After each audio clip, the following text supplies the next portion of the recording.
महान पुस्तक। राजा कृष्णदेव राय के दरबार में अक्सर ज्ञानी विद्वान पंडितों के मध्य विभिन्न विषयों पर चर्चा हुआ करती थी। समय समय पर विभिन्न राज्यों से भी विद्वान पुरुष दरबार में आते और अपने ज्ञान का परिचय देते थे। राजा भी उनके आवभगत और सम्मान में कोई कसर नहीं छोड़ते थे। एक बार एक व्यक्ति राजा कृष्णदेव राय के दरबार में उपस्थित हुआ। वह स्वयं को महान ज्ञाता और विद्वान दर्शा रहा था। उसका अहंकार उसकी बातों से झलक रहा था। उसने स्वयं के बारे में खूब बड़ा चढ़ाकर बातें की। उसके बाद दरबार में बैठे ज्ञानियों को वाद विवाद के लिए चुनौती दे दी। उसकी बड़ी चढ़ी बातों से सभी दरबारी सहम गए थे। अपमान के डर से किसी भी दरबारी ने उसके साथ वाद विवाद की चुनौती स्वीकार नहीं की। ऐसा में राजा ने तेनालीराम की ओर देखा तो तेनालीराम अपने स्थान से उठा खड़ा हुआ।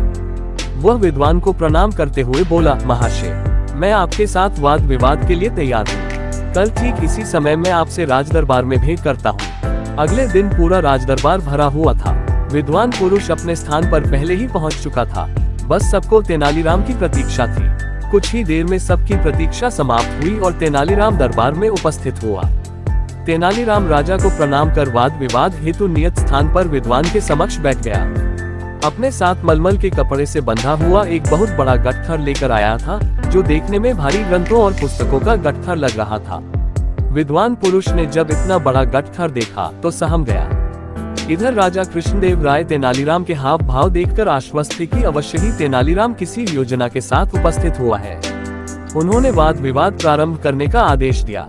आदेश पाते ही तेनालीराम विद्वान से बोला, महाशय, आपके ज्ञान और विद्वता के बारे में मैंने बहुत कुछ सुना है, इसलिए मैं ये महान पुस्तक लेकर आया हूँ। आइए इस पुस्तक में लिखित विषयों पर वाद विवाद करें। पुस्तक देख पहले से ही सहमे विद्वान पुरुष ने पूछा, क्या मैं इस महान पुस्तक का नाम जान सकता हूँ? अवश्य, इस पुस्तक का नाम है तिलक्षिता महिषा बंधन। तेनालीराम बोला।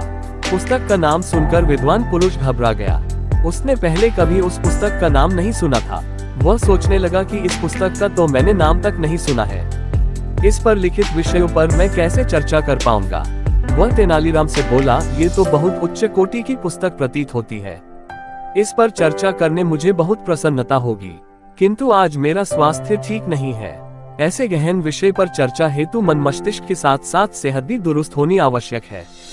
मैं आज आराम करता हूँ। कल इस पुस्तक पर स्वस्थ मन मस्तिष्क से चर्चा करेंगे। तेनालीराम मान गया।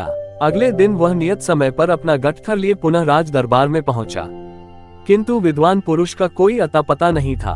बहुत देर प्रतीक्षा करने के बाद भी वह उपस्थित नहीं हुआ। वाद विवाद में हार जाने के डर से वह नगर से भाग चुका था। राजा सहित सभी दरबारी चकित थे कि ऐसी कौन सी पुस्तक तेनालीराम ले आया, जिसके डर से स्वयं को महान ज्ञाता बताने वाला भाग गया।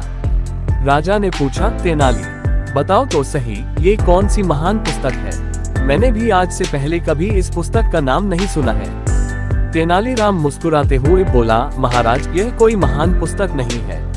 मैंने ही इसका नाम तिलक्षिता महिषा बंधन रख दिया है। इसका अर्थ तो बताओ तेनाली। राजा बोले, महाराज, तिलक्षिता का अर्थ है शीशम की सूखी लकड़ियाँ। महिषा बंधन का अर्थ है भैंसों को बांधने की रस्सी।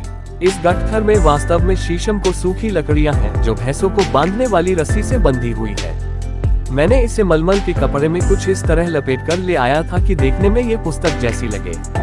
तेनालीराम मुस्कुराते हुए बोला। तेनालीराम की बात सुनकर राजा सहित सारे दरबारी हंस पड़े। इस प्रकार तेनालीराम ने अपनी बुद्धिमत्ता से एक अहंकारी विद्वान के समक्ष अपने नगर का सम्मान बचा लिए। राजा ने प्रसन्न होकर तेनालीराम को ढेरों उपहार दिए।